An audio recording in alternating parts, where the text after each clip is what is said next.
सकाळचा energy drink skip न करता मस्त दिवसाला सुरुवात केली, म्हणजेच निंबू पाणी घेतला, मस्त गरम गरम असं पाणी पिलं आणि त्यानंतर आहे ना माझी खरी दिवसाला सुरुवात होते. छान सकाळी उठल्यानंतर आहे ना फ्रेश होण्याच्या अगोदर माझे जे बरेचसे कामं होते ना ते करायला घेतले होते.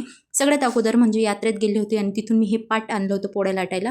तर ह्याला मी अगोदर नमक, तेल आणि छान हळद लावून आहे ना ठेवलं. याला आता ओव्हरनाईट ठेवायचं आहे आणि दुसऱ्या दिवशी त्याला वॉश करून मग वापरायला घ्यायचं आहे. त्यानंतर छान असा फेसपॅक लावून घेतला, मुलतानी माती, चंदन पावडर आणि रोज वॉटरचा, जो की माझ्या चेहऱ्यासाठी ना खरंच खूप फायद्याचा आहे.